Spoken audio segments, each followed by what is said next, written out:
Hola, buenas tardes. ¿Me escucha? Buenas tardes, doctora. Sí se le escucha. Ya. Bueno, no sé si van a escuchar algunos ruiditos porque estoy en el hospital, ¿ok? Listo. ¿Ven la presentación? Sí, doctora. Ya, perfecto. Hay un poco de inconvenientes porque estoy en el hospital y estamos cogiendo las máquinas del hospital. No sé si me están escuchando. Sí se le ¿Me escucha, doctora. escuchan? Ya, perfecto. Muy bien. Según la presentación, el director no está, entonces hoy voy a hacer esa presentación, ¿ok? El tema que me ha tocado es reumatismo no articular, o también conocido como reumatismo extraarticular, ¿ok? Eh, en primer lugar, vamos a tomar en cuenta un grupo de enfermedades que van a afectar netamente a las estructuras que cubren la articulación, es decir, que afectan a los tendones, que afectan parte de la bursa, y también vamos a ver neuropatías por atrapamiento, en este caso el síndrome de túnel carpiano. Si afecta obviamente a los tendones, vamos a ver que hay una tendinitis, eh, pueden haber desórdenes vasomotores, síndromes dolorosos como el síndrome del hombro doloroso, síndromes miofaciales y lumbalgias. Aquí les presento una pequeña articulación de la rodilla, porque la patología de hoy día o la exposición se basa en lesiones que no afectan a la articulación, es decir, son lesiones tanto de los tendones, de las bursas, pero que no afectan la articulación en sí. Es decir, son patologías que se van a limitar hacia el cartílago articular, a la cápsula articular, al líquido sinovial y a la membrana sinovial. Entonces, son patologías extraarticulares, ¿ok? Listo. Igual, podemos ver acá en el hombro eh, eh, las lesiones de los tendones, las bursas y los ligamentos.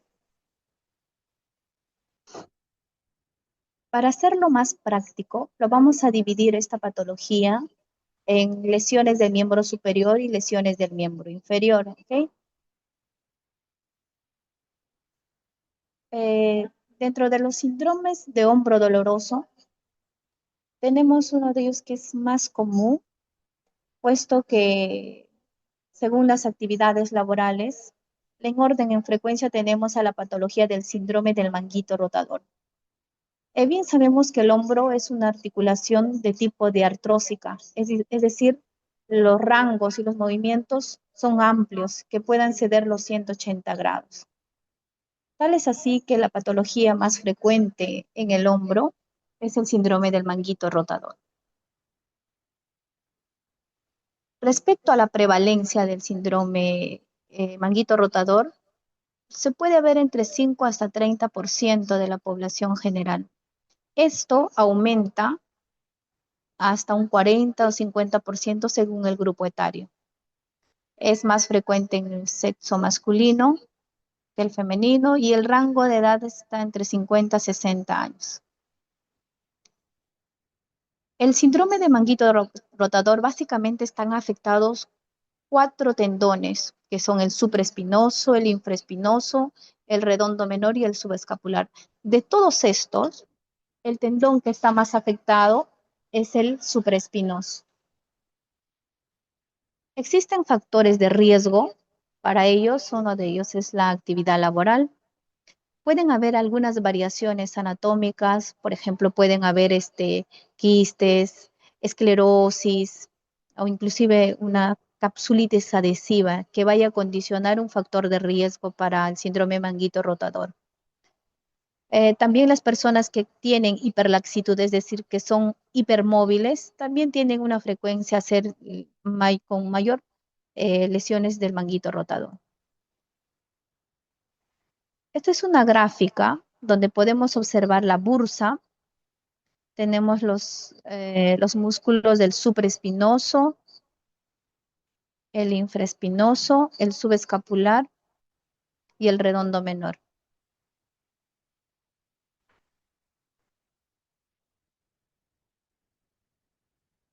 Aquí vamos a observar básicamente estos tendones y donde podemos ver que el supraespinoso, cuya función es abducir, es decir, separación de 90 grados. El infraespinoso es aducción y se encarga de una rotación interna. El redondo menor también aduce y también se encarga de hacer una rotación externa. Y el subescapular también se encarga de hacer aducción y rotación medial o rotación interna. Eh, Según el origen del síndrome manguito rotador, pueden haber de dos tipos, ¿no? Uno que se origina a nivel del hombro y otro puede ser irradiado. Eh, si hay lesión a nivel periarticular, podemos tener una tendinitis cálcica, tendinitis bicipital, rotura tendinosa. También pueden haber patologías de las bolsas, es decir, todo bien. Gracias. Bursitis subaraciomial. También tenemos a nivel de la articulación glenohumeral, ¿no? Que pueden haber lesiones como una capsulitis adhesiva. Pueden haber patologías inflamatorias como la artritis reumatoide, algunas lesiones como microcristalinas, como en el caso de la gota o la condrocalcinosis. Todos estos factores van a condicionar un dolor local que por sí a largo plazo va a generar esta lesión a nivel del manguito rotador. Otra causa puede ser un dolor irradiado, es decir, lesiones a nivel de las raíces nerviosas, tanto C5 y C6, que van a afectar directamente al nervio del supraespinoso. También lesiones del plexo braquial, enfermedades de la columna cervical, tanto hernias lumbares o lesiones tipo traumáticas, ¿no? Que puedan generar eh, la lesión y al final generar el síndrome del manguito rotador. Eh, Tenemos maniobras bien prácticas que lo utilizamos aquí con los pacientes y básicamente es para ver la función del supraespinoso, infraespinoso, redondo manonio y subescapular. Hay una maniobra que es la maniobra de Hove, que consiste en abducir, es decir, uno tiene que hacer la separación de 90 grados en el plano escapular y una rotación interna máxima. Esta que me va a evaluar, me evalúa al tendón del supraespinoso. Por el contrario, el infraespinoso, la función básicamente va a ser una rotación externa. El subescapular, a lo contrario, hace una rotación interna, ¿no? También existen lesiones que pueden condicionar a este síndrome. Puede haber, por ejemplo, una rotura de la porción larga del bíceps, ¿no? Se puede ver ahí una deformación, ¿no? A nivel del tercio medio del brazo. El tratamiento básicamente del síndrome o del manguito rotador se basa en un tratamiento conservador al inicio. Se le indica al paciente que haga reposo, que pueda usar un cabestrillo y bueno, analgesia, ¿no? Siendo de primera elección AINES. ¿Qué pasa cuando le damos AINES y el paciente no mejora? Entonces podemos utilizar, hacer infiltraciones. Podemos usar corticoides, en este caso usamos metilprednisolona. También podemos utilizar ácido hialurónico. Claro que para el dolor agudo, el ácido hialurónico demora en actuar. También se puede realizar terapia, ¿no? En este caso podemos usar la crioterapia. Es básicamente utilizar el frío para reducir tanto el dolor y la inflamación que genera el manguito rotador. Hay otras maniobras o tratamientos que se puede realizar, ¿no? Como parte de la medicina alternativa, puede utilizarse acupuntura, también radiofrecuencia, ¿no? Que básicamente va a actuar sobre el supraescapular. Respecto al tratamiento quirúrgico, básicamente es cuando hay desgarro, cuando hay lesión, puede haber un desgarro del manguito tanto laminar, parcial o completo. En este caso, el tratamiento es quirúrgico, ¿no? Puede ser de la vía clásica, una cirugía abierta o por vía artroscópica. Muy bien. Eso es básicamente al síndrome del manguito rotador. Otra patología que vemos también como parte eh, del reumatismo extraarticular es la epicondilitis. Usualmente llamamos como el codo del tenista, ¿no? Bueno, se caracteriza básicamente por dolor a la palpación a nivel del epicóndilo lateral del húmero. Se conoce como epicondilitis lateral, codo del tenista, dolor lateral del codo también. Tiene una prevalencia de 1 a 3%. Y bueno, se puede ver que la incidencia pico es entre 40 y 50 años.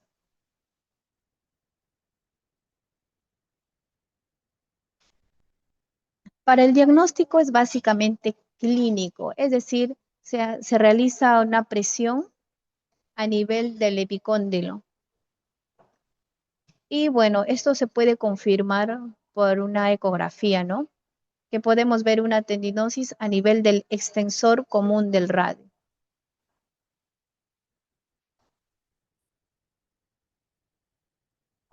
Respecto al tratamiento de la epicondilitis, el tratamiento al inicio es conservador, ¿no? Eh, Cuando el dolor es intenso, persiste, la segunda línea básicamente puede ser infiltración, tanto con corticoides o como plasma. Igual, el dolor persiste, hay desgarro, no ha mejorado con analgesia, no ha mejorado con la terapia, entonces ya el tratamiento ya es quirúrgico, ¿no? Entonces, básicamente, ¿en qué consiste? En la liberación, ¿no? Del extensor común del radio.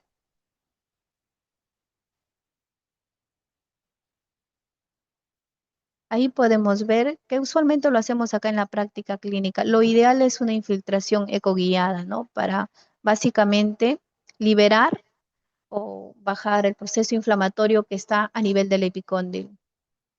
Entonces, el tratamiento de inicio son medidas generales, farmacológicos, repito, los AINES y posteriormente infiltración, tanto con corticoides o como plasma. Y si no mejora, ya tratamiento quirúrgico.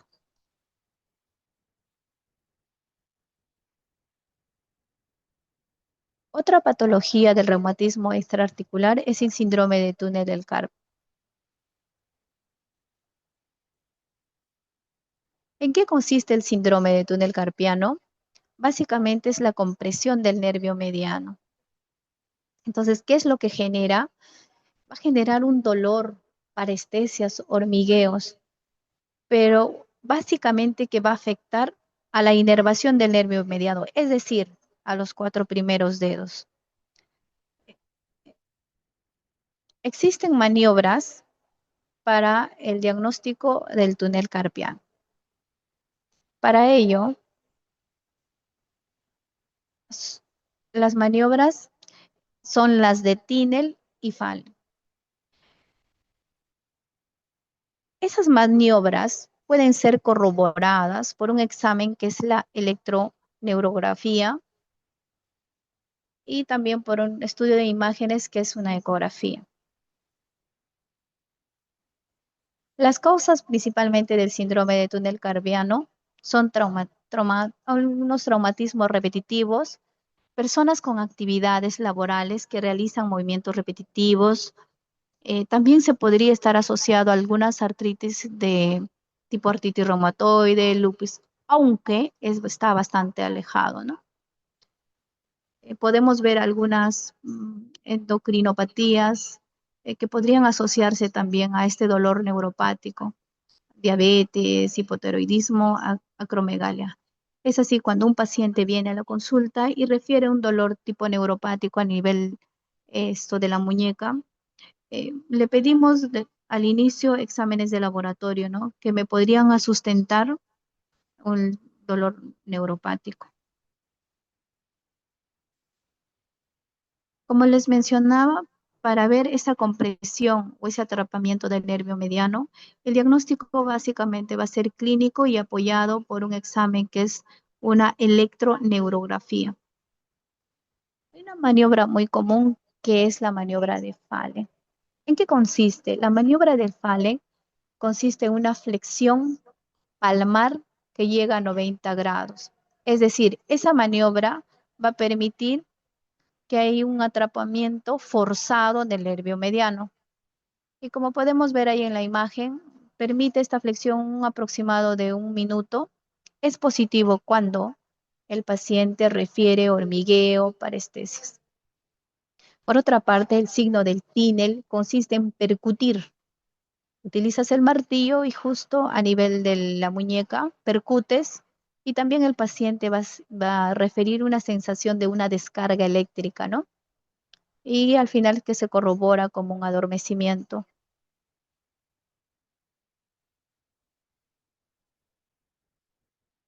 Bueno, para corroborar el diagnóstico, se confirma o el gol estándar es la electroneurografía o un estudio de conducción nerviosa. Como podemos ver, es un método más fiable. Esto va a determinar la severidad. Si voy a realizar una intervención, yo tengo que guiarme con este examen. ¿Por qué? Porque esto me va a permitir una clasificación leve, moderada, severa.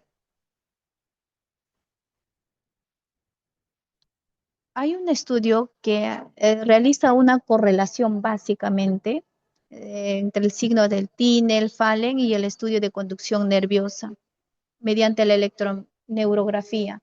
¿Y qué se ve en este estudio?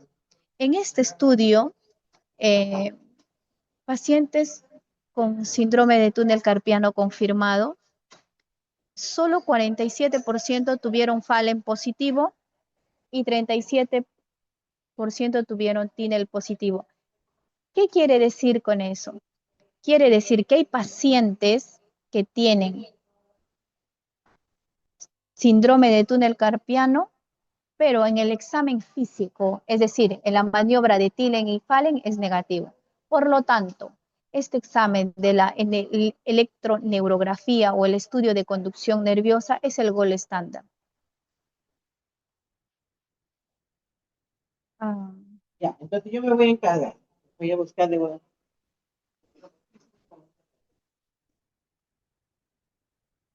bueno, la clasificación del síndrome de túnel carpiano, según Padua, se va a clasificar en leve, moderado, severo y extremo. ¿Para qué me permite esta clasificación? Esta clasificación me ayuda básicamente para el tratamiento. Y esta clasificación de leve, por ejemplo, se va a basar cuando hay una alteración sensitiva. La moderada ya va a haber una alteración tanto sensitiva como motora. La severa va a haber una alteración abolida total, sensitiva y un poco alterada de la función motora. Y cuando ya es extremo, la función sensitiva o motora están ausentes.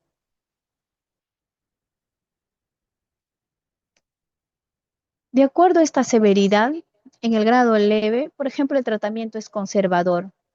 Decimos al paciente que utiliza AINES, antiinflamatorios, mencionamos que utilice una férula, es decir, una muñequera semirrígida que utiliza de forma nocturna, ¿no?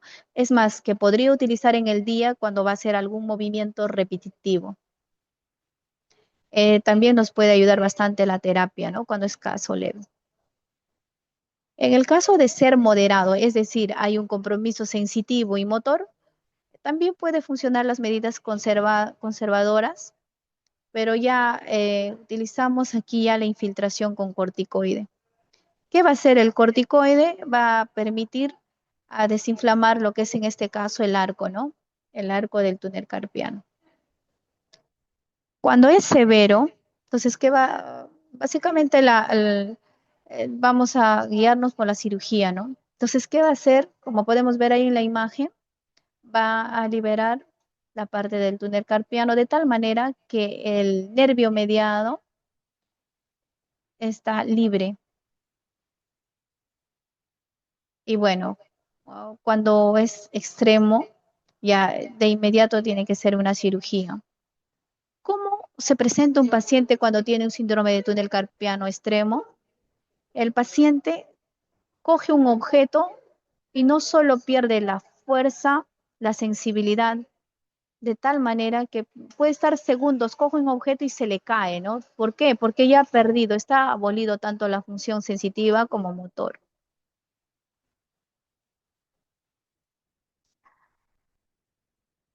Bueno, chicos, esto ha sido improvisar. Estoy en el hospital y las máquinas no tienen tampoco el audio. No sé si escuchan un montón de ruido por ahí. Yo estoy llano a las preguntas que ustedes puedan realizar.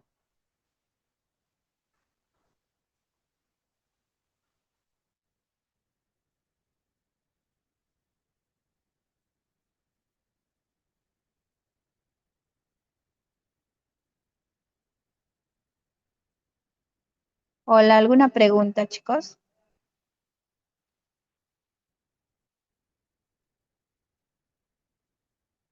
Todo claro, doctora. Ya, sí, no sé si escuchan un montón de ruido, disculpen, pero eh, bueno, tengo consulta todo el día, así que a capela, como se dice. Ya, bueno. Listo, chicos. No hay ninguna pregunta, ¿verdad? No, doctora. Ya, listo. Perfecto.